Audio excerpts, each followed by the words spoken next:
Hello दोस्तों, फिनटेक्नो में आप सभी दर्शकों का स्वागत है। आज की इस वीडियो में हम बात करने वाले हैं डायरेक्ट टैक्स कोड के बारे में।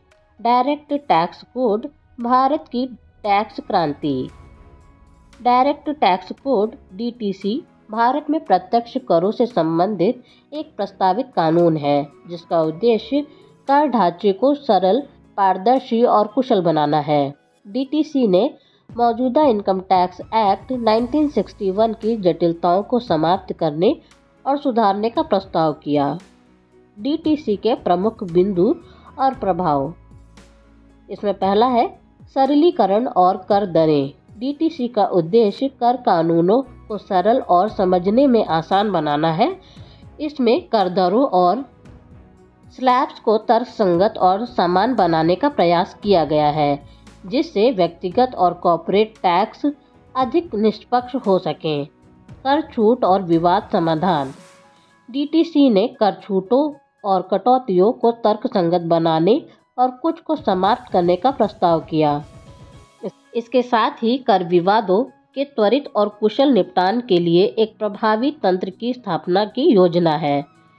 कर नीति की स्थिरता और संभावित लाभ। डीटीसी का एक महत्वपूर्ण उद्देश्य कर नीति में स्थिरता लाना है, जिससे निवेशकों को दीर्घकालिक योजना बनाने में सुविधा हो। इससे व्यक्तिगत और कॉर्पोरेट टैक्सपेयर्स को लाभ हो सकता है और विदेशी निवेश को प्रोत्साहन मिल सकता है। डीटीसी का ऐतिहासिक संदर्भ और भविष्य की संभावनाएं। ऐतिहासिक संदर्भ। डीटीसी को पहली बार 2009 में पेश किया गया था, जिसका उद्देश्य कर प्रणाली की जटिलताओं को कम करना और कर चोरी की समस्याओं को हल करना था।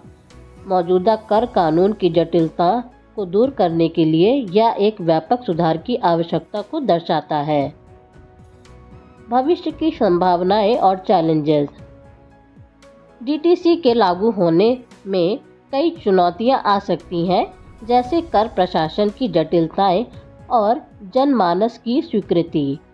हालांकि इसके प्रभावी कार्यान्वयन से कर प्रणाली में सुधार में मदद मिल सकती है। अंतर्राष्ट्रीय दृष्टिकोण। वैश्विक रुझान।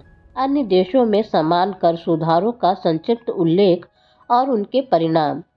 यह भारत के लिए एक संदर्भ के रूप में काम कर सकता है। निष्कर्ष। डीटीसी का उद्देश्य भारत की कर प्रणाली को अधिक कुशल और पारदर्शी बनाना था, लेकिन इसे लागू करने में कई चुनौतियां सामने आई। इसके बावजूद इसका प्रभावी क्रियान्वयन कर प्रणाली में सुधार की दिशा में एक महत्वपूर्ण कदम हो सकता है।